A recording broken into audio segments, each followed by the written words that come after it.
Allez, on est pile à l'heure, on va pouvoir débuter. La salle est bien pleine et continue encore un tout petit peu à se remplir et c'est très plaisant. On m'a confié la lourde tâche d'animer cette table ronde sur l'avenir du vivre ensemble et de la laïcité. Je vais essayer d'être à la hauteur de tous les intervenants qu'on a pu voir ces 2 derniers jours et aujourd'hui encore.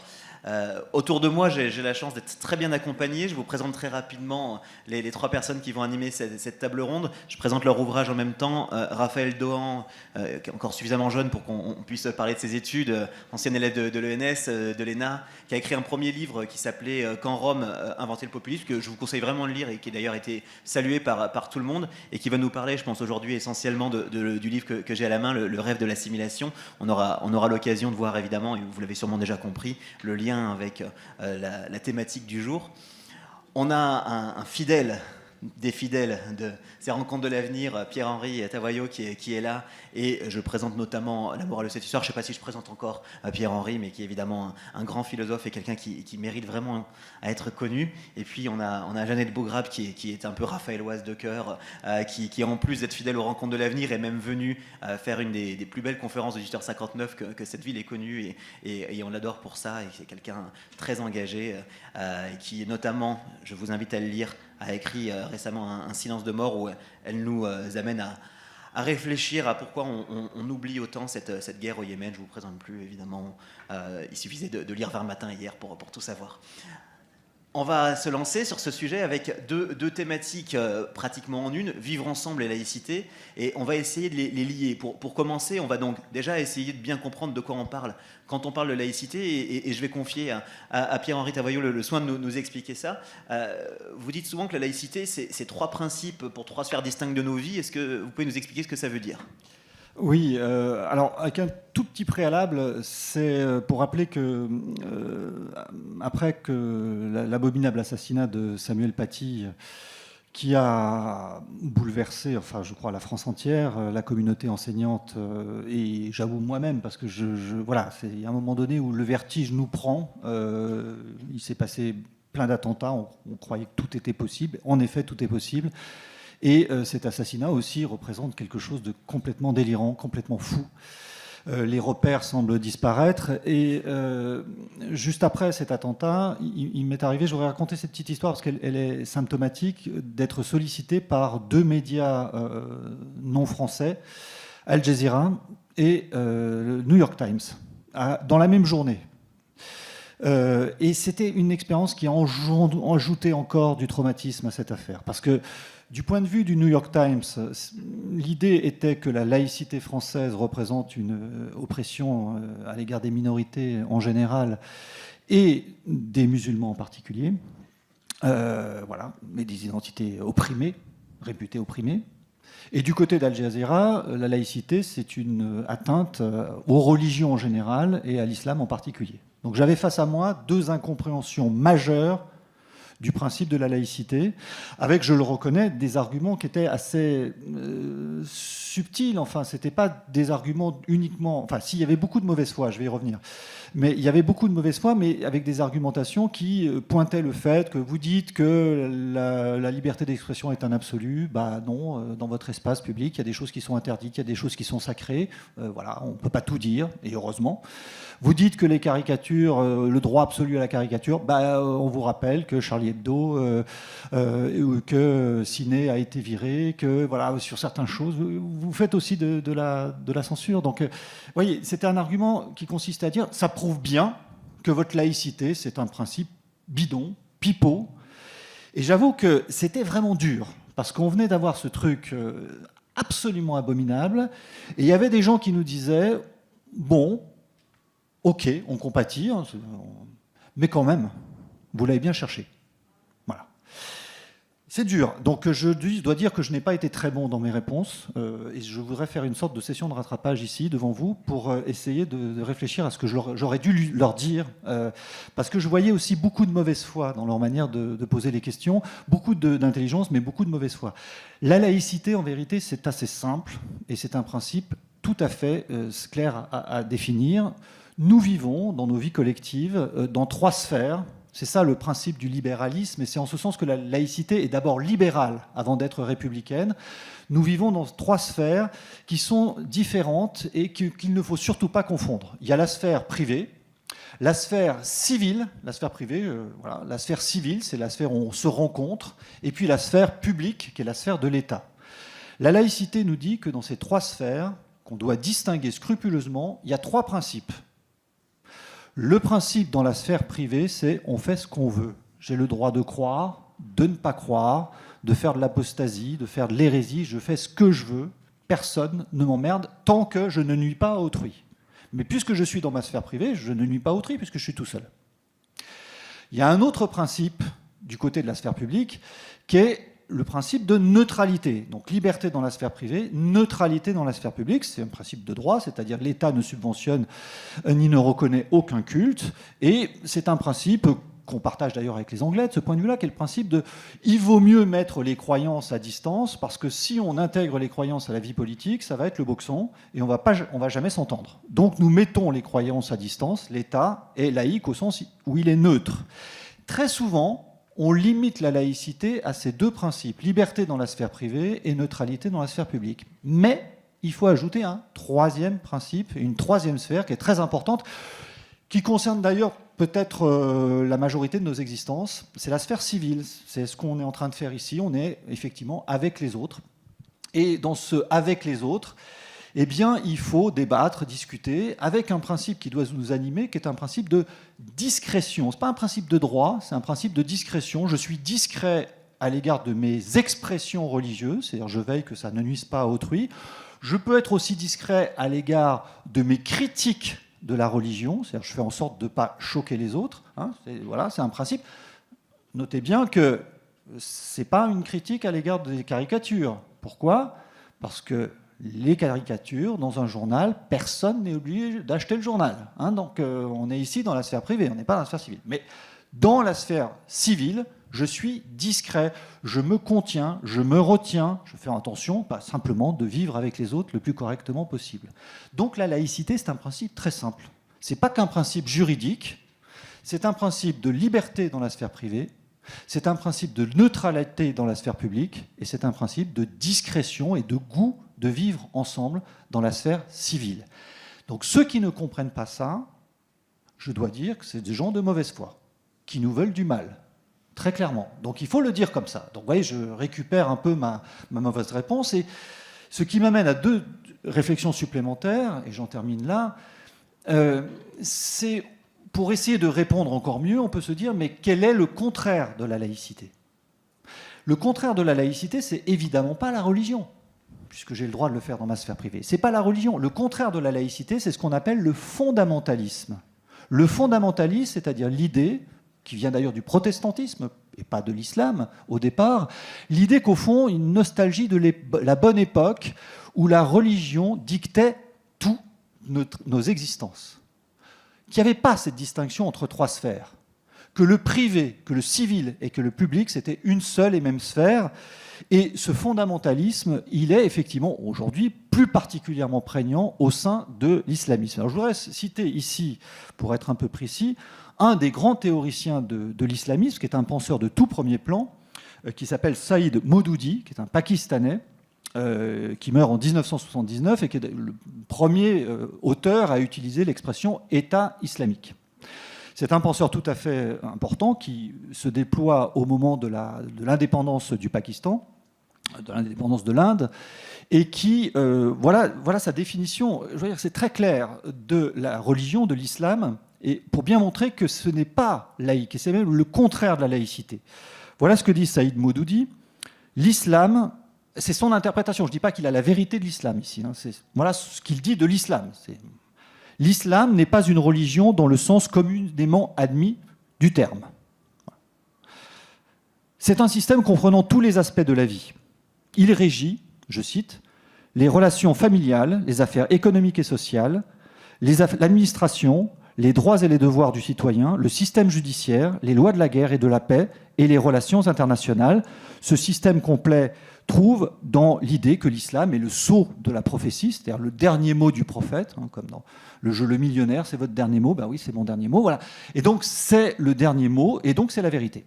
Mais voyez, l'idée ici, contraire de la laïcité, c'est que l'islam régit tout. C'est une religion qui considère qu'il n'y a pas notre division entre trois sphères, qui est la condition de la vie libérale, dans nos sociétés libérales, où on peut être anonyme dans la sphère civile, protégé par la sphère publique, et puis faire ce qu'on veut dans la sphère privée. Voilà, c'est ça le contraire.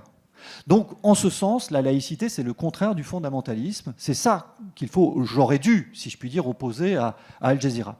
Et puis, j'aurais dû opposer, et je termine avec ça, au New York Times, qui a effectivement, là, pour le coup, c'est plutôt une querelle de famille, mais avec nos amis américains et anglo-saxons, eh bien, une vraie différence dans deux manières d'interpréter la laïcité, ce qu'on appelle d'un côté la tolérance et de l'autre côté la laïcité.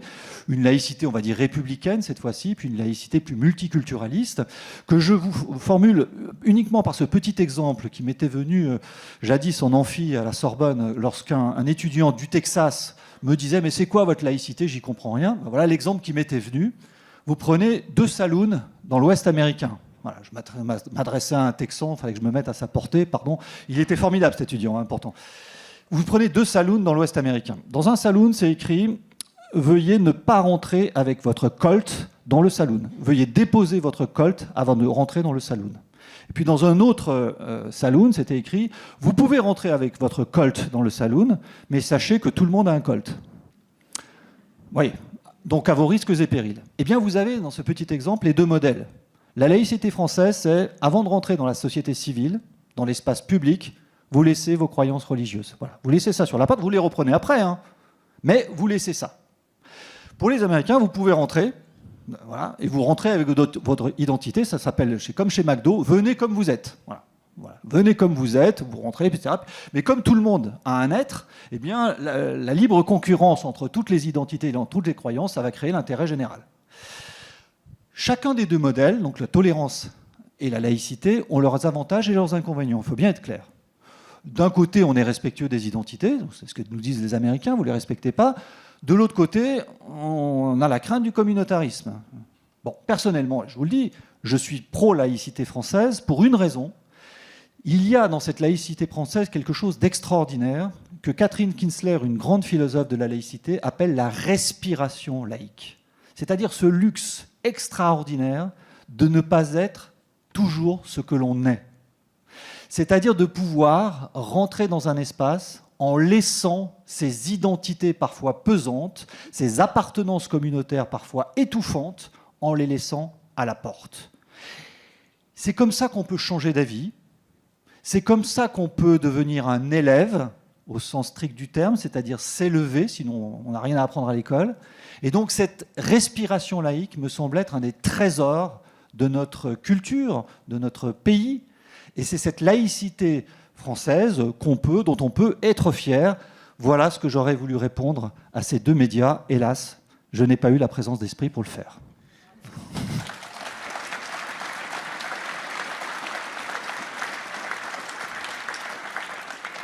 Voilà qui est réparé, mais effectivement, j'avais lu l'article du New York Times et on peut dire que c'était pas très clair pour eux, tout ce sujet-là. Merci beaucoup et c'était important d'avoir ce propos en introduction. On est à quelques jours de l'anniversaire de la loi du 9 décembre 1905. Cette laïcité, elle fait maintenant partie de notre histoire depuis longtemps. Et puis on avait reçu, d'ailleurs ici à Saint-Raphaël, un penseur, à Gilles Lipovetsky en particulier, qui nous avait plus ou moins expliqué que la religion, tout ça, c'était terminé. Pourquoi aujourd'hui ? Alors, il avait déjà expliqué quand il était venu quand il avait écrit ça dans les années 80, évidemment, il ne le pensait pas aujourd'hui. Pourquoi aujourd'hui ? Pourquoi en 2021 on a encore cette question, on a à nouveau cette question, faudrait-il dire, sur la laïcité. Qu'est-ce qui, pour vous, l'a remis sur le devant de la scène ? Peut-être cette question pour vous, Jeannette Bougrabe. Merci beaucoup pour cette question et je voulais d'abord vous remercier de m'inviter à nouveau à Saint-Raphaël. Je voulais remercier Monsieur le maire qui me fait chaque fois le privilège de m'inviter, et Nicolas Bouzou, Monsieur et Madame Bouzou, les parents de Nicolas qui sont présents. Et je voulais remercier vraiment tout le monde parce que je me sens véritablement chez moi, en tout cas quand je viens à Saint-Raphaël. Et puis, comme on parle du vivre ensemble, de la méritocratie, des questions d'intégration, je voulais rendre hommage à un jeune Raphaélois, comme on dit, qui est champion du monde depuis hier soir. Donc, vous ne le savez pas, mais bon, il y a un champion du monde. Il s'appelle Hakim Ketayeb, qui est champion du monde de kickboxing. Et c'est grâce à quelqu'un qui travaille pour la ville de Saint-Raphaël, qui a une salle de boxe, parce que peut-être que dans certains quartiers, l'une des manières de faire en sorte que les gamins ne tombent pas dans la délinquance, qu'ils trouvent un endroit, en tout cas, où ils puissent s'épanouir et trouver leur voie, c'est une salle de boxe. C'est la salle de boxe de Bédra. Donc, je voulais qu'on rende hommage à ce jeune garçon, pardonnez-moi, Padri, qui a fait un champion du monde. Voilà. Pardonnez-moi, j'ai écorché son nom. Donc, voilà.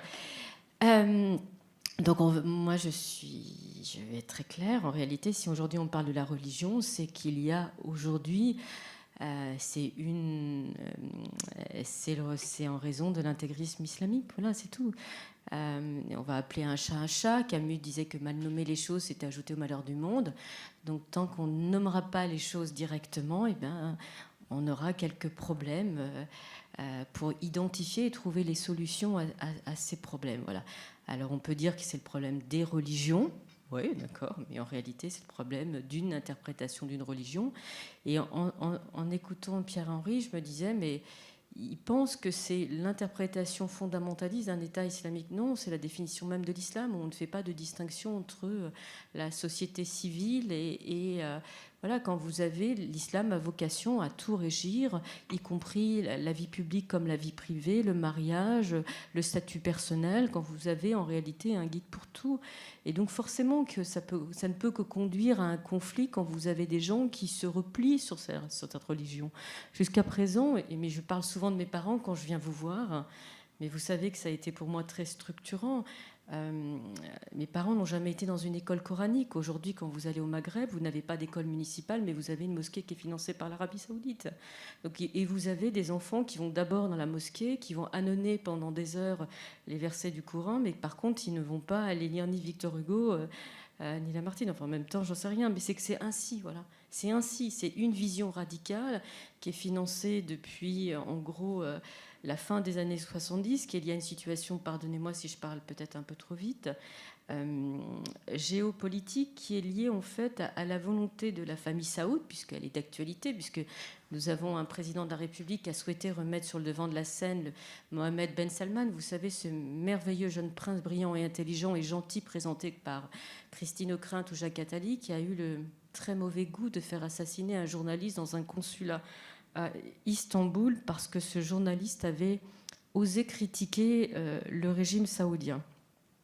Ce qui s'est passé à la fin des années 70, c'est que entre la révolution islamique en Iran, je vous rappelle également que la France avait donné l'asile à Khomeini, donc il était dans la vallée de Chevreuse tranquillement pendant que le Shah d'Iran, les Américains ayant laissé tomber, pardonnez-moi, le Shah iranien, qui était plutôt progressiste, enfin qui était corrompu, ça j'en ai d'accord, mais en même temps, le voile dans les universités, les filles ne pouvaient ne pas porter le voile. Aujourd'hui, une fille qui enlève son voile à Téhéran, c'est directement la prison des vins, où elle sera condamnée à plusieurs mois de prison, voire des années, et si elle n'est pas fouettée en plus. Donc vous voyez, c'est formidable. Et en fait, la famille Saoud a décidé en réalité de financer, et pour contrecarrer, puisque vous savez que vous avez deux branches dans l'islam, le sunnisme et les chiites, pour contrebalancer la révolution iranienne, ont décidé de financer via les pétrodollars, en fait, un certain nombre d'écoles à travers le monde. Et c'est comme ça qu'ils ont déversé des centaines de millions de dollars pour construire des madrasas, des mosquées, que ce soit du Pakistan ou que ce soit dans le Maghreb, ou voilà. Et donc vous avez une vie, c'est pas celle qui est celle des Saouds, c'est le wahhabisme qui date du 19e siècle et qui a vocation en réalité à avoir un islam fossilisé au 7e siècle. Et donc, et c'est la raison pour laquelle moi je fais que des bons depuis une semaine, mais vous savez que je suis un peu, pour ceux qui me connaissent, j'ai une capacité à l'indignation et à la révolte qui fait que je ne comprends pas comment on a un chef d'État qui va voir le Qatar qui finance les frères musulmans, qui va voir les Émiratis et l'Arabie saoudite qui finance le wahhabisme pour expliquer, alors qu'ils ont donné une matrice intellectuelle à l'État islamique et les Saoudiens qui ont financé les talibans. Hein. Donc, mais bon, c'est pas grave si on me dit que le taliban c'est l'islam modéré, pourquoi pas. Hein, mais dans ce cas-là, on n'a pas tout. Mais c'est un peu comme l'Europe, vous savez, ils vous expliquent que le voile c'est la liberté. Donc chacun sa vision de la liberté. Mais pour moi, le voile n'est pas la liberté, mais la soumission. Donc bon, mais c'est une forme de colère que j'ai parce que on peut reprocher à des musulmans fondamentalistes d'imposer ou d'essayer de faire briser la digue, en tout cas de la laïcité, mais ce que je constate, c'est qu'il y a quand même une grande trahison des élites, une grande trahison des dirigeants qui n'hésitent pas, en fait, à pactiser ou à donner une honorabilité à des gens qui financent en réalité le terrorisme et les groupes islamiques. Voilà, c'est tout. Moi, j'ai cette... Ou encore la Commission européenne qui, à travers des campagnes de publicité qui fait ce genre de choses, voilà. En disant on ne doit pas dire Joyeux Noël parce que vous allez offusquer les musulmans. Enfin, je ne vois pas en quoi de dire Joyeux Noël, mais il faut dire Joyeuse Fête, vous allez bousculer la communauté musulmane. Enfin, ça n'a pas de sens. Donc vous comprenez pourquoi, en réalité... de parler de laïcité à des gens qui sont convaincus que l'apostasie est condamnée et susceptible de la peine de mort. Je vous rappelle également, mais là vous allez voir que je suis en colère et peut-être trop longue, donc dès que je suis trop longue, vous m'arrêtez. Raif Badawi, vous vous en souvenez ou pas de Raif Badawi? C'est ce blogueur saoudien qui est dans des geôles depuis plusieurs années, qui a été condamné à 1000 coups de fouet parce qu'il disait qu'on était tous égaux, quelle que soit sa confession religieuse. Moi, je ne comprends pas. Il est en prison, on le fouette tous les vendredis, et on nous dit que celui qui est à la tête de ce pays-là, c'est un partenaire stratégique pour lutter contre le fondamentalisme. Quand des gens sont condamnés à mort parce qu'ils décident de se convertir, quand ils décident de quitter l'Oumma, mais on se moque de qui? Alors vous pouvez encore... on peut discuter de qu'est-ce que la laïcité, mais tant qu'on n'arrivera pas à être cohérent sur le plan international et sur le mal, en réalité, je suis désolée. On est choqué, et à juste titre, par la mort d'un professeur, mais je vous rappelle qu'à quelques mètres d'ici, des croyants dans une église ont été assassinés, qu'on est allé assassiner un vieux prêtre de 87 ans et que le garçon qui l'a assassiné avait un bracelet électronique en estimant « ne vous inquiétez pas, il n'est pas dangereux, il a voulu aller en Syrie, mais vous inquiétez pas ». Mais voilà, mais je suis en colère, voilà.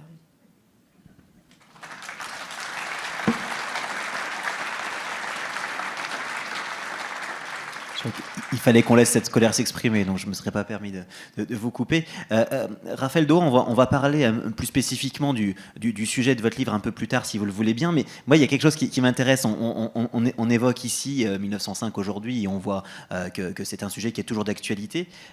Vous remontez beaucoup plus loin sur ce livre-là, vous nous ramenez à la Grèce antique.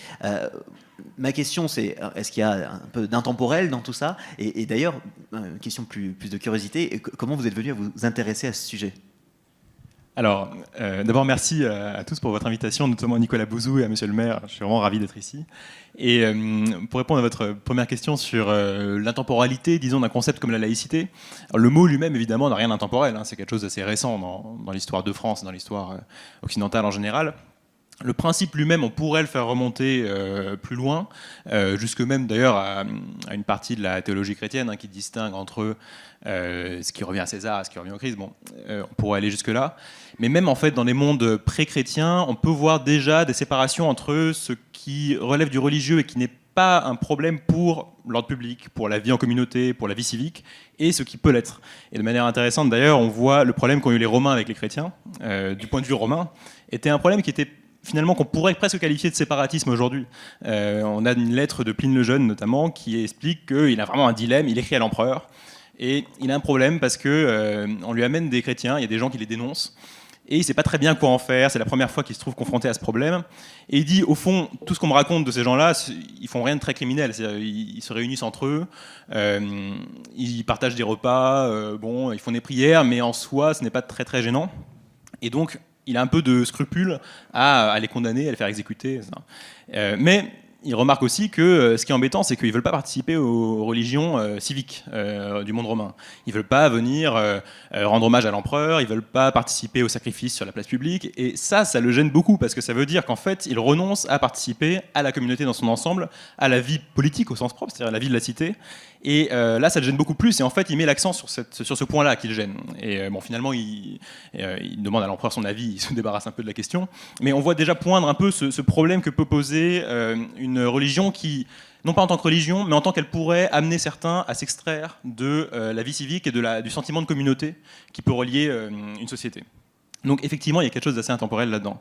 Et pour répondre à votre deuxième question sur la raison pour laquelle je me suis intéressé à ce thème, je trouve qu'il y a une sorte de paradoxe de l'assimilation qui est que c'est un mot qui est devenu un peu sulfureux, un peu difficile, qui a été aujourd'hui plutôt employé par la droite, voire l'extrême droite parfois, plutôt rejeté par la gauche, alors même d'une part qu'il est dans le Code civil, ça fait partie du droit français qu'on applique en ce qui concerne les naturalisations, et en plus ça a fait en fait un consensus républicain et plutôt initié par la gauche au cours de l'histoire de la Troisième République.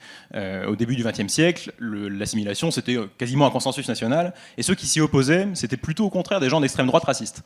Et donc je me suis dit que c'était assez étonnant que ce concept n'ait pas été creusé plus en profondeur, et il n'y a pas vraiment en fait d'études qui avaient été faites de manière transversale et un peu longue sur cette idée d'assimilation qui, selon moi, justement dépassait le simple cadre de la France. Merci beaucoup. C'est intéressant parce qu'on voit évidemment... Oui, hein, allez-y, je vous en prie, il le mérite. On voit à la fois l'immuable et puis ce qui change. Jeannette Bougrabe, mais je me permettrai de donner la parole à Pierre-Henri juste avant, mais Jeannette Bougrabe avait récemment critiqué, vous avez des colères et des indignations, ça arrive parfois, le fait que sur cette loi séparatisme, on ait justement utilisé ce mot de séparatisme plutôt qu'évoquer directement laïcité ou les questions de communautarisme, et que du coup, il y a peut-être des mélanges dans ce vocabulaire. Et j'aimerais qu'on s'arrête un instant justement sur ces mots-là. Est-ce que c'est la même chose ? Une loi sur la laïcité, sur le séparatisme ou sur le communautarisme ? Pierre-Henri. Alors, c'est vrai qu'il y a toujours ces débats de mots. Enfin, je pense que les débats de mots sont intéressants parce qu'ils révèlent des choses, des courants idéologiques. C'est intéressant notamment de voir ce qui devient tabou, ce qui ne le devient pas, etc. Après, quand il s'agit de l'action politique et typiquement d'une loi sur le séparatisme, à la limite, l'intitulé importe assez peu. Enfin, ce qui compte, c'est l'action qu'il y a derrière, les mesures qui sont prises. Et c'est plutôt ça, je trouve, qui est intéressant. Et d'ailleurs, selon moi, c'est une des thèses que je développe dans le livre. En fait, on est resté assimilateur. La tradition française est restée assimilatrice, alors même qu'on utilisait moins le mot et que typiquement, on n'aurait jamais appelé la loi séparatiste, qui d'ailleurs s'appelle pas loi séparatisme, mais loi confortant les principes républicains, il me semble.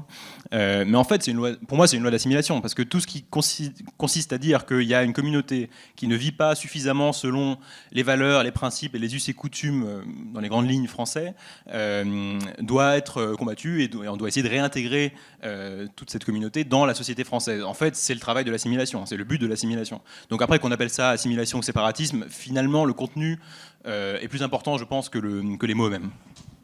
Pierre-Henri, Jeannette, allez-y. Oui, je partage aussi cette vision. Je pensais à une chose, d'ailleurs, à une référence historique. Je travaillais quand j'étais historien sur la question de la guerre d'Algérie, et c'est vrai que l'histoire du slogan Algérie française est intéressant à étudier, puisque Algérie française, c'est au départ une exigence des indigènes, comme on les appelait, c'est-à-dire des Algériens qui souhaitaient justement un processus d'assimilation.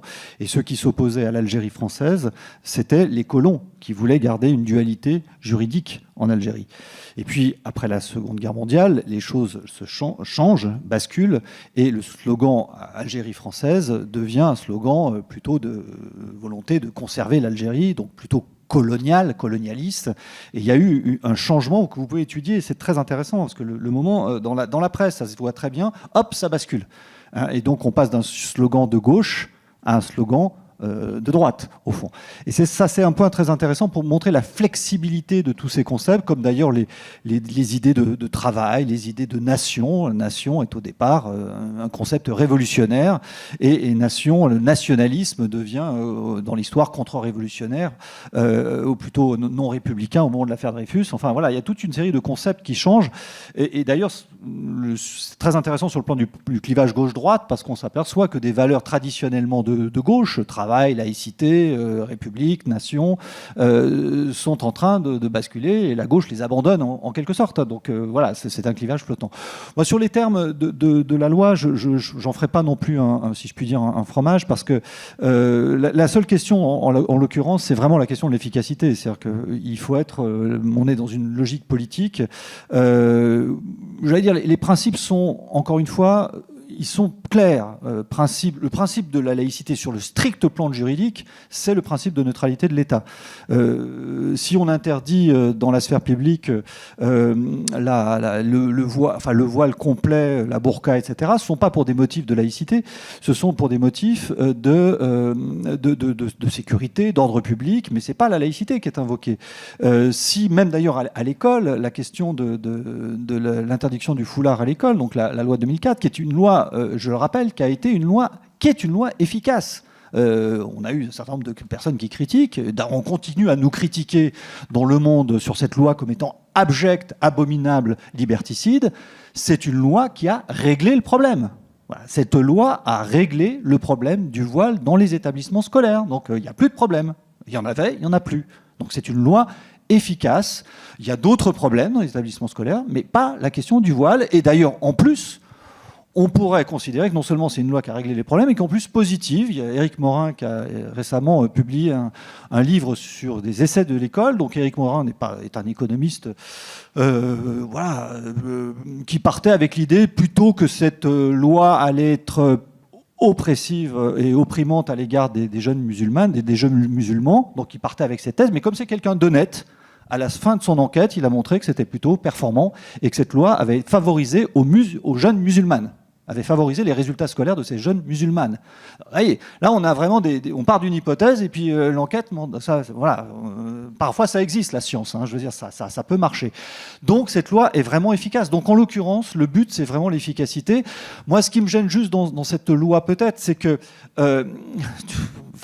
tu le diras mieux que moi, mais tout est déjà dans la loi depuis très longtemps et qu'on aurait pu se borner à la rappeler ou simplement à l'appliquer. Alors symboliquement, je comprends bien qu'il faille le rappeler, mais c'est toujours suspect quand il y a quelque chose qui est déjà dans le Code civil et dans la loi, et on se dit il faut le rappeler. Mais la loi nous propose déjà énormément de possibilités, et souvent de rajouter une couche, c'est en vérité plutôt poser des problèmes que vraiment les résoudre. Donc l'efficacité en la matière par rapport à un problème bien identifié qu'il faut nommer, mais Jeannette l'a parfaitement indiqué. Justement, si on peut revenir sur ce mot avec vous, Jeannette Bograb, puisque on rappelle, la thématique, c'est vivre ensemble et laïcité. Donc on suppose, par cette juxtaposition des deux mots, qu'il y a une opposition entre les deux. Et donc l'opposition entre les deux, c'est le communautarisme, c'est le séparatisme. C'est quoi le bon mot ? Vous vous souvenez pourquoi en réalité le texte a été adopté ? Parce que on s'inscrit dans une temporalité, c'est que on le sait depuis 20-25 ans, vous savez, j'en ai déjà parlé devant vous, vous savez, le livre d'Emmanuel Brenner, qui est un collectif en fait, d'auteurs sur les territoires perdus de la République, où je pense que c'était les premiers volumes, je parle sous contrôle de Pierre-Henri de plus de 20 ans, je pense, c'était des territoires où des enseignants se trouvaient contestés, agressés, s'ils évoquaient notamment la question de la Shoah, et vous avez dans des quartiers où la montée de l'antisémitisme qu'on a refusé de voir parce qu'il est le fruit de personnes issues de l'immigration, parce que l'antisémitisme de l'extrême droite est inacceptable, et les autres d'extrême gauche ou de personnes issues de l'immigration sera acceptable parce que ce sont de soi-disant des minorités, des victimes, et donc le côté abject disparaîtrait. C'est infâme. En fait, dans certains quartiers, en fait, il y a des gens qui ne vivent pas selon les lois républicaines, c'est tout. Et donc, dans un premier temps, lors du début du quinquennat d'Emmanuel Macron, vous vous souvenez du rapport qu'avait remis Jean-Louis Borloo à l'Élysée, et où cette phrase malheureuse, en réalité, lors de la remise du rapport devant un parterre de personnes aussi nombreux que vous aujourd'hui, Emmanuel Macron avait dit « mais ça ne peut pas marcher », alors que des équipes avaient travaillé pendant des semaines et des semaines, « ça ne peut pas être deux mâles blancs qui règlent les problèmes dans les quartiers ». voilà, quand le chef de l'État pense qu'il faut être issu des quartiers pour résoudre les problèmes des quartiers, et quand vous êtes un mâle blanc, donc en plus cette sémantique insupportable issue de la cancel ou du wokisme, où il y aurait les mâles blancs et les autres, c'est insupportable. Voilà. En réalité, dans ces quartiers, c'est une question de loi républicaine. Donc moi, je n'étais pas nécessairement pour une loi supplémentaire, mais de juste appliquer les règles de droit. Voilà. Et on a un problème où vous avez... alors, c'est vrai, j'ai commencé en citant Camus en disant mal nommer les choses, c'est ajouter au malheur du monde. Mais le vrai problème, c'est que c'est plus l'état de droit. Vous avez cette petite China, vous savez, vous avez peut-être lu ce reportage dans Le Monde, parce qu'il faut parler du monde, mais ils font pas toujours que des mauvaises choses. Et ils avaient interviewé la maman de cette petite jeune fille qui avait été violée dans les quartiers, qui avait osé porter plainte et qui était victime de harcèlement et qui est tombée enceinte, voilà, de son viol, et qui est fini assassinée, brûlée. Et sa maman fait une interview dans Le Monde où on fait une enquête, puisque le procès va avoir lieu, et c'est au moment où les talibans rentrent dans Kaboul. Et cette maman dit « Je ne pensais pas qu'un jour, ma fille ou mes enfants pourraient mourir comme une femme assassinée, lapidée par des talibans à Kaboul. C'est en France. » Voilà. Qu'est-ce que vous voulez que je vous dise? Alors on peut utiliser séparative, moi j'appelle ça des barbares, voilà, c'est tout. Donc, et donc quand on n'est pas capable de rétablir l'autorité républicaine dans ces quartiers-là, qu'on soit obligé de passer par un nouveau texte de loi qui va peut-être donner lieu à des décrets d'application 2 années plus tard, qu'est-ce que vous voulez que je vous dise? Quand vous voyez que des commissariats sont obligés en réalité de vivre, pardonnez-moi messieurs les agents de police, mais ils sont attaqués au mortier d'artifice dans des quartiers, qu'est-ce que vous voulez que je vous dise? Qu'ils sont obligés de... Vous avez très bien, vous avez Marseille, quand vous savez que vous avez des checkpoints pour l'entrée dans certains quartiers à Marseille, quand vous avez un parlementaire qui explique qu'il a été arrêté par des jeunes qui doivent peser 40 kilos, qui lui ont demandé qu'est-ce qu'il venait faire dans le quartier. Bah, moi, je veux bien adopter des textes, hein, c'est mon métier, donc je contrôle, etc. Mais je me dis, mais quand on en est arrivé là, voilà, alors dans les mesures qui ont été prises, Jean-Michel Blanquer, qui essaye de faire au mieux d'ailleurs, il dit désormais on va imposer l'obligation scolaire des 3 ans, puisque jusqu'à présent c'était en fait 6 ans. Parce qu'on s'est rendu compte que des familles en fait ne voulaient pas scolariser leurs enfants, que la langue qui était... Moi j'ai connu ça, mais les parents ont imposé, mais c'était leur force, hein, mais parce qu'on savait qu'on n'avait pas de retour en Algérie, on parlait français à la maison. On ne parlait pas arabe, on ne parlait pas... mais j'avais des camarades, des amis, donc là, ils arrivent à 3 ans, et c'est une réalité, hein, ne parlent pas français. Ils sont nés en France, hein, mais la langue, c'est l'arabe, vous en avez d'autres, voilà, c'est d'autres langues, mais etc. Et donc on dit on va faire ça parce qu'en réalité, vous avez des petites écoles. Alors, quand on dit école, vous ne pensez pas que c'est avec qui sont dans des appartements où les parents emmènent leurs enfants, et vous avez en fait des écoles coraniques, et les enfants ne sont scolarisés qu'à 6 ans. Et donc là, vous créez des petites bombes régulièrement. Et donc désormais, c'est des écoles. Voilà, on oblige l'obligation scolaire. Et vous avez vu qu'un certain nombre d'établissements qui avaient pourtant été autorisés à ouvrir, on commence à fermer. On a commencé à fermer des mosquées. Mais avec un peu de retard. Voilà, un peu de retard. Et quand on ferme quelque chose, vous savez très bien qu'à côté, parce que ne pensez pas que tout se passe toujours très bien. Et donc, c'est pour ça que c'est... Mais ça ne veut pas dire qu'il ne faut pas faire. Hein. Mais je reconnais avec Pierre-Henri que la loi sur les signes ostentatoires de 2004 a bien marché, mais qu'aujourd'hui, on a un problème, c'est l'université. Voilà. Moi, je suis quand même assez frappée de voir que... Et notamment, je prenais l'exemple de la fac de médecine, où vous avez beaucoup de jeunes femmes qui sont voilées, et pas qu'un peu. Elles le montrent ostensiblement. C'est-à-dire avec une tenue vestimentaire, c'est-à-dire c'est pas uniquement couvrir les cheveux, c'est-à-dire, et on va en arriver à un autre problème, c'est la question de l'hôpital. Quand vous avez des personnels de santé qui sont harcelés parce qu'on vous dit « mais moi je vais avoir un bébé, mais je veux pas que l'obstétricien soit un homme, je veux pas qu'il me touche, je veux que ce soit une femme ». Quand vous avez en disant « oui, mais moi je suis de confession musulmane, je veux pas que soigner un patient qui est de sexe opposé au mien ». Qu'est-ce que vous voulez faire? Ces jeunes filles vont être diplômées. Vous avez également des gens qui demandent, et moi je le vois, c'est-à-dire certaines jeunes filles qui passent le concours, qui veulent passer des concours de la fonction publique pour devenir enseignantes. Donc vous avez une radicalisation en réalité et des gens qui sont parfaitement intégrés, qui connaissent l'état de droit. Et donc vous savez, on parle de djihadisme judiciaire parce qu'en réalité, ils ne connaissent parfaitement les outils de droit. Et qu'en réalité, vous savez, c'est toujours cette phrase, on dit qu'on va périr par nos moyens de l'état de droit. Ben, c'est un peu ça, donc c'est un peu ce que... Enfin, c'était la phrase de Nietzsche que je dois écorcher un peu, peut-être, Pierre-Henri, mais tu me corrigeras. Et donc, la question que l'on pose, c'est... Mais c'est juste provocateur. Mais bon, je ne le dirai pas parce que bon, c'est filmé, là, on ne sait jamais. Non, c'était Saint-Just qui disait pas de liberté pour les ennemis de la liberté, donc voilà. Mais bon, c'est peut-être un peu trop, là.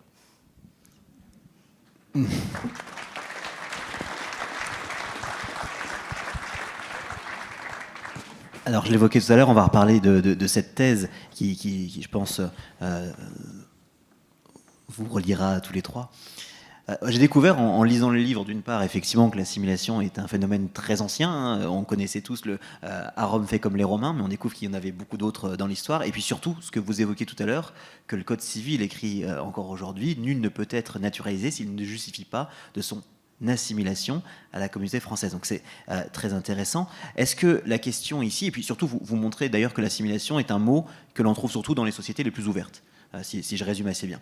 Donc est-ce qu'aujourd'hui, face à ce qu'on vient de dire ensemble, la solution c'est de chercher une société plus homogène, la solution c'est l'assimilation. Je pense que vous pouvez prendre la parole en premier, Raphaël, sur ce sujet.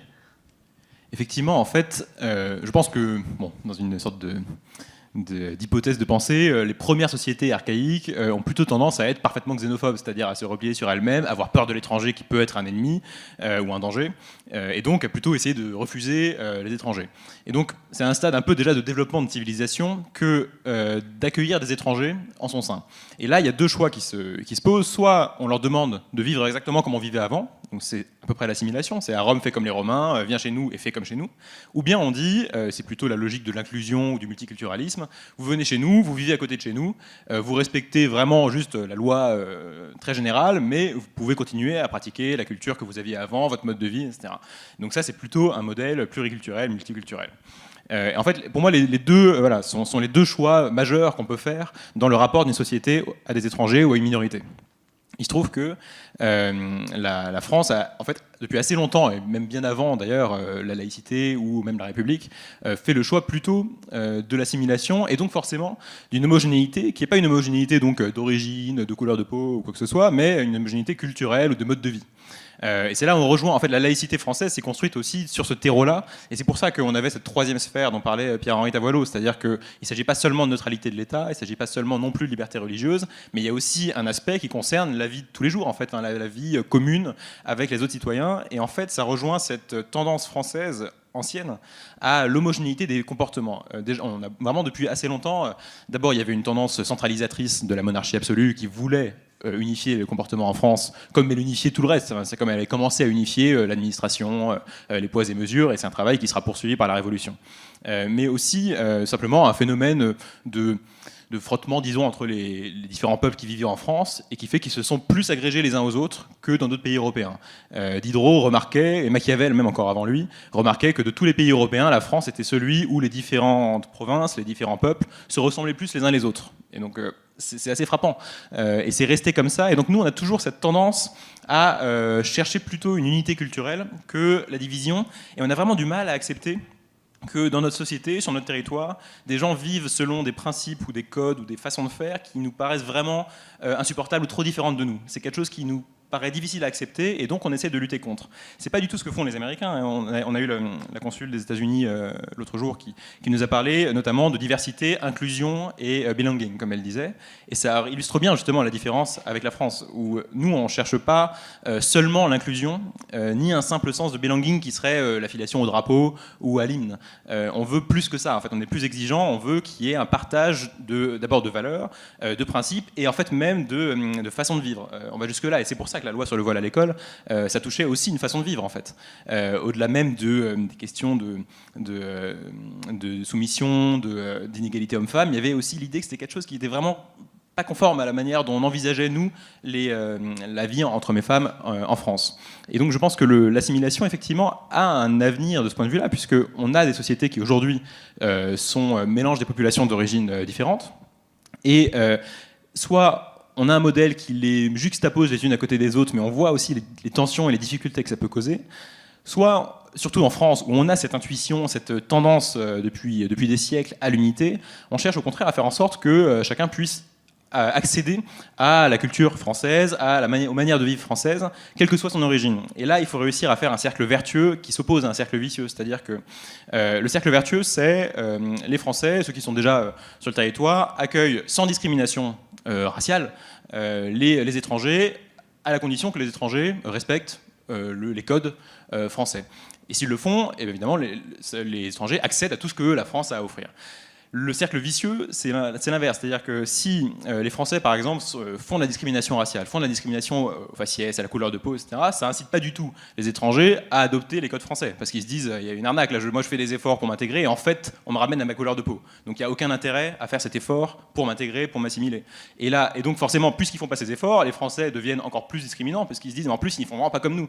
Et donc là, il y a un cercle vicieux qu'il faut absolument empêcher, parce qu'il faut au contraire faire en sorte que chacun puisse trouver son bénéfice, avoir un échange gagnant-gagnant dans cette situation. Vous vouliez réagir, Jeanne Bougrab, allez-y. Oui, parce que ça, c'était valable dans le 19e et 20e, et encore, je parle plutôt pour les questions régionales en métropole, parce que Pierre-Henri en parlait tout à l'heure, l'indigénat, ou quand l'édit Crémieux ne reconnaît pas le statut, fait la distinction entre les musulmans, enfin reconnaît la citoyenneté aux juifs et pas aux musulmans, ça prouve bien qu'il n'y a pas une assimilation. Et donc la fracture, la faille, la division en Algérie est celle-ci. La deuxième chose, c'est que le paramètre dont vous ne tenez pas compte, c'est la décolonisation. Et la culpabilité post-coloniale que ça a engendré chez les Français, qui font qu'ils acceptent que les gens vivent en communauté, pour surtout pas dire, d'ailleurs, les grands ensembles. Voilà, au lendemain de la décolonisation, on regroupe les gens pour des raisons immobilières. En réalité, il a fallu construire à la va-vite des grands ensembles. Il y avait beaucoup de logements insalubres. Je ne vous parle pas de Nanterre ou d'autres. Et encore aujourd'hui, vous voyez bien que si c'était l'assimilation, on ne serait pas dans cette situation-là. C'est un problème de manière générale où on se dit on ne va surtout pas juger. Et même dans les années 80, on n'essayait pas d'apprendre le français à des populations qui arrivaient, ce qui faisait, ma grand-mère ne parlait pas français. Elle est arrivée en France en 62, quand elle s'est éteinte, elle ne parlait pas français, donc moi qui ne parle pas arabe, donc c'était une espèce de langage qu'on avait d'essayer de se faire comprendre l'une de l'autre. Et voilà, et en fait, quand vous aviez des associations qui étaient financées par le Fonds d'action sociale, on proposait à ces femmes des cours soit pour faire des boubous africains ou faire des ateliers de cuisine. On ne venait même pas à l'idée de savoir qu'il fallait apprendre le français aux gens, alors que même que l'apprentissage de la langue, c'est un outil exceptionnel pour ces femmes-là, qui pouvaient ensuite éventuellement trouver un emploi, s'émanciper dans une condition, dans un foyer où quand même elles n'étaient pas très bien traitées. Et donc c'est pour ça que moi je ne suis pas d'accord là-dessus. Et donc on le voit maintenant, les choses changent un peu, puisque désormais il y a un volume horaire qu'on impose. Alors évidemment c'est loin des 600 heures proposées par l'Allemagne pour tout nouveau migrant, mais on ne peut pas dire qu'on assimile les gens quand on ne leur donne pas les moyens d'apprendre le français. Parce que le premier élément de l'assimilation, c'est la langue. La preuve en est, quand on veut intégrer les Bretons, les Antillais, à l'école, il était interdit de parler breton, et si jamais ils parlaient breton, les instituteurs les tapaient. La preuve en est, on avait 60 langues régionales parlées à fin 19e, début 20e, il n'y en a plus. Et l'une des revendications est celle-ci. Et quand vous aurez toujours cette culpabilité en disant on ne va pas la juger parce que sinon on va nous traiter de racistes, etc. Et je vais vous dire autre chose, et ce qui, moi, me rend encore plus en colère, vous allez dire mais que colère cette femme, c'est que les premières condamnations, par exemple, sur l'excision, qui est une mutilation la plus barbare qui soit. En France, il a fallu attendre le début des années 90.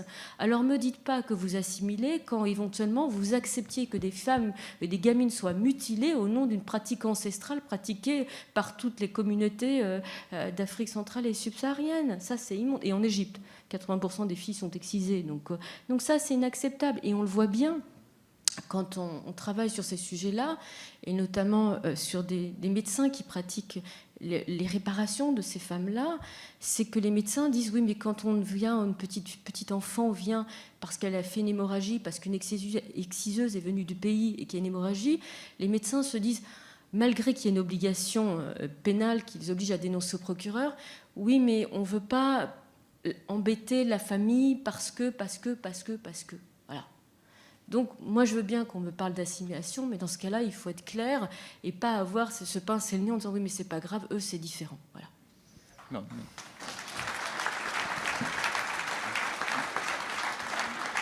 Alors, avant de vous donner la parole pour les questions, je vais poser une dernière question à Pierre-Henri Trévoyot qui doit nous quitter pour un train. Donc, la même question au fond, hein. Je vous laisse rebondir sur ce sujet. Et si on peut en profiter pour placer peut-être un petit mot sur ce sur quoi vous travaillez aujourd'hui avec Éric Anceau, cette formation de référent laïcité, qui est à mon avis un sujet très intéressant, ce serait avec grand plaisir. Oui, bah c'est effectivement dans cette. Qu'est-ce qu'on peut faire? Voilà, c'est dans ce contexte-là. Donc après tous ces événements absolument tragiques, on se demande mais tiens, qu'est-ce qu'on peut faire? Bon, ce qu'on sait faire, moi, ce que je sais faire, c'est de faire des formations. Donc voilà, c'est très modeste, mais c'est effectivement d'envisager ce qu'on a fait à la Sorbonne et ce qui est réalisé en ce moment. Donc avec le soutien malgré tout de la Sorbonne, ce qui est voilà, j'ai défendu cette affaire devant le conseil d'administration de la Sorbonne avec une présidente de l'UNEF voilée, ce qui voilà, est un peu problématique, mais c'est passé. Hein, donc voilà, il faut reconnaître les choses. C'est un DU, diplôme d'université, référent laïcité. Donc l'idée était très simple, c'est de faire en sorte que voilà, une part des problèmes viennent du fait que nous-mêmes, Français, de toutes origines, nous ne savons plus très bien ce que c'est que la laïcité. Pourquoi? Pour une raison d'ailleurs simple, c'est que la laïcité, c'était un problème réglé. C'était un principe qui était admis. Voilà, catholicisme s'était converti, comme disait le Monseigneur Lustiger jadis, le catholicisme est devenu une religion laïque, et il a raison. C'est une religion qui respecte les trois sphères, donc aucun problème. Donc, effectivement, l'islam et l'islamisme a posé le problème, en effet, à nouveau frais. Deuxième querelle de la laïcité, 1989, l'affaire du voile de Créteil. Voilà, il faut redécouvrir, il faut réinventer une laïcité qui, jusqu'ici, ne posait plus problème. Donc, dans ce contexte-là, on s'est dit, qu'est-ce qu'on peut faire en termes de formation? Et puis, l'idée qu'il s'agit, c'est plutôt de viser le monde professionnel, c'est-à-dire, vous voyez, dans la vie de l'entreprise au quotidien, dans les services publics, dans les mondes associatifs, eh bien, le principe de laïcité, on ne sait plus réagir, on ne sait plus comment le faire. On est d'accord sur le principe, dans l'ensemble, mais voilà, on surréagit, on sous-réagit sur tous ces sujets, et donc on ne sait plus faire. Donc l'idée était de faire une formation qui réunissait, disons, tout ce qu'on peut faire de mieux en matière de références culturelles, donc avec des éminents historiens, Éric Anceau, en droit, en philosophie, donc très culturel, mais aussi hyper opérationnel, c'est-à-dire avec des gestions de crise, un peu de coaching personnel, puisque sur ces questions, il faut être aussi un peu au clair. On n'aborde pas... Puisque ces questions religieuses font l'objet de moins de confrontations. On est assez ignare en matière de religion, devenu assez ignare, donc il faut se mettre un peu au clair là-dessus, faire des petits cours d'histoire de religion aussi. Et donc on a cette formation qui actuellement, on est à sa deuxième année, est intégrée pour cette année au gros dispositif de l'éducation nationale de formation à la laïcité, qui va concerner 1,4 million personnel de l'éducation nationale, donc c'est quand même un effort national gigantesque. Notre DU, c'est le DU un peu voilà, la Sorbonne quand même, donc c'est un peu la crème, on forme les formateurs des formateurs, ou en tout cas les intervenants, donc voilà, on est très fiers de ça, c'est beaucoup de travail, ça a été beaucoup aussi d'adversité, et c'est un DU dont je crois il n'y a aucun équivalent, un diplôme dont il n'y a aucun équivalent, encore une fois, des repères culturels, de l'opérationnel, des débats, de la formation religieuse, et puis une passion intacte. Et actuellement, hier encore, 40 personnels d'éducation nationale qui participent à ces DU et qui le font avec un enthousiasme incroyable. Ça témoigne du fait qu'on peut être aussi un tout petit peu optimiste. La prise de conscience est là. Des choses sont à l'œuvre. On est moins naïf, on est moins bête. On a envie de travailler. Ce sujet de la laïcité passionne, mais moi-même, je suis passionné de suivre le DU que j'ai créé parce que j'apprends un tonne de trucs. Alors, je m'estimais à tort spécialiste de la question, pas du tout. J'apprends tous les jours. Et donc, voilà, on est content de faire ça et ça fait partie des toutes petites actions qui permettent aussi d'être dans le volontarisme. Désolé, je suis obligé de partir. Merci beaucoup et désolé pour mes... Merci beaucoup. Merci. Merci encore pour votre fidélité aux rencontres de l'avenir. Mais on va prendre les questions. Si quelqu'un a une question, on a un monsieur en orange tout au fond. Attendez, le micro arrive. J'ai l'impression que cet après-midi, on n'a pas parlé de la laïcité, mais nous avons parlé des fanatiques, des islamistes. Ça, je veux bien vous suivre. Et l'autre chose, c'est que est-ce qu'on ne se pose pas la question pourquoi notre approche sur la laïcité est complètement différente de la plupart des pays qui nous entourent, que ce soit les Américains pour lesquels on se moque tout le temps, les Anglais, les Italiens, les Allemands. C'est très clair. Merci beaucoup. C'est un peu deux questions en une. Moi, ça me fait poser la question sur notre approche sur la laïcité. Merci beaucoup. Peut-être. Permettez, Allez-y, terminez votre question. Gardez bien le micro près de votre bouche. J'ai beaucoup apprécié le commentaire préliminaire de Mme Bougard qui a dit « appelons un chat un chat ». Pour moi, ça veut dire que cet après-midi, nous n'avons pas parlé de laïcité, mais nous avons parlé des islamistes, de notre incapacité d'assimiler. Voilà mes remarques et mes questions. Merci beaucoup. Vous voulez que commence Faël? Allez-y, je vous en prie. Et notamment sur la question relative au monde anglo-saxon par rapport à la France et à la spécificité française qu'on a de parler de laïcité et disons la fierté qu'on a de ce concept de laïcité qui est critiqué effectivement et qui suscite l'étonnement de beaucoup d'autres pays. En fait, c'est quelque chose qui d'abord est une tradition française assez ancienne, hein, comme on l'a dit tout à l'heure. En fait, ça remonte à plus loin encore que la loi de 1905. Mais en plus, alors si on prend laïcité et même assimilation, le monde anglo-saxon n'a pas été si hostile à ces concepts-là dans les siècles précédents. Et c'est assez récemment en fait qu'il y a eu un changement qui a fait qu'on s'est retrouvé sur des voies séparées. Mais par exemple, les Américains, notamment dans les années 10-20, ont été extrêmement assimilateurs. Ils l'assumaient eux-mêmes et ils avaient un grand plan d'américanisation des immigrés chargé d'un message. Ça peut être chargé bon, il parle pas comme ça, mais d'une forme de séparatisme pour simplifier.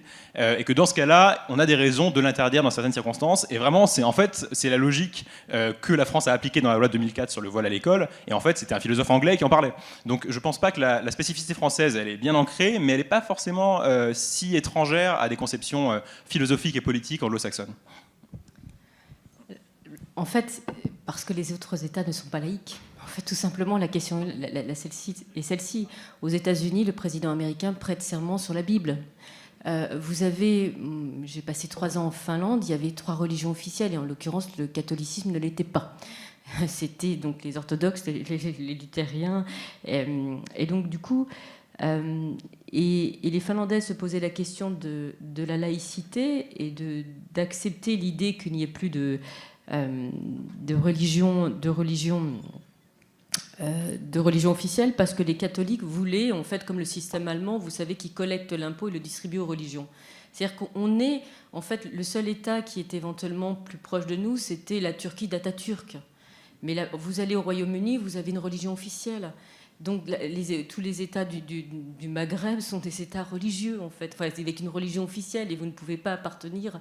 Donc on est le village gaulois dans un monde globalisé où vous avez des pays où effectivement vous avez des religions officielles qui reconnaissent officiellement des religions. Ça ne va pas nécessairement dire que parce que vous n'appartenez pas à une de ces religions officielles, vous allez être victime de discrimination. Mais le rapport au religieux est légèrement différent. On a une spécificité. Et ce que l'on conteste et ce que les autres ne comprennent de mauvaise foi ou pas, j'en sais peut-être, mais c'est qu'effectivement, les anglo-saxons ont une conception de la liberté d'expression et de la liberté de pensée qui est très large, parce qu'effectivement, vous pouvez être ouvertement nazi. Voilà, il n'y a pas de loi sur le révisionnisme, c'est ainsi. Voilà, vous pouvez vous balader avec une Zadvika au bras, on ne va pas vous arrêter. Et donc, ils ne comprennent pas qu'effectivement, dans ce pays où, effectivement, mais c'est inscrit dès la déclaration de 1789, il y a des limites à toute liberté. En réalité, c'est ça. Et donc, je pense que vous avez raison. Il y a une spécificité française, voilà. Et que la question de la séparation des églises date de la Révolution française, avec la sécularisation de l'état civil, Bon, quand on a voulu fonctionnariser les curés, la nationalisation des biens du clergé, et voilà, et c'est un processus qui s'est étalé avec la loi de 1905, et ensuite, vous le savez très bien, ça ne s'est pas spécialement très très bien passé. On a mis dehors les congrégations religieuses, certains maires ont voulu interdire les processions religieuses, interdire les sonneries de cloches, et donc ça s'est fini devant le Conseil d'État. Voilà. Merci beaucoup. On arrive au bout de cette table ronde. Merci Jeannette Bougrabe. Je rappelle votre livre Un silence de mort qui est en vente à la sortie, que vous pourrez aller dédicacer. Je rappelle aussi le livre de Raphaël Dahan, Le rêve de l'assimilation. Pierre-Henri Tavoyot nous a dû nous quitter, mais vous pourrez retrouver aussi ces livres, notamment la morale de cette histoire. Un petit mot, je l'ai pas fait en introduction pour Abnous Chalmani qui n'a pas pu être présente. Elle a le Covid, comme on a pu l'évoquer déjà sur une autre table ronde, mais on a pensé fort à elle aujourd'hui. Et là aussi, je vous invite à découvrir son livre Roménie Sade et moi qui est absolument passionnant. Merci à tous, bonne journée, les rencontres de l'avenir continuent.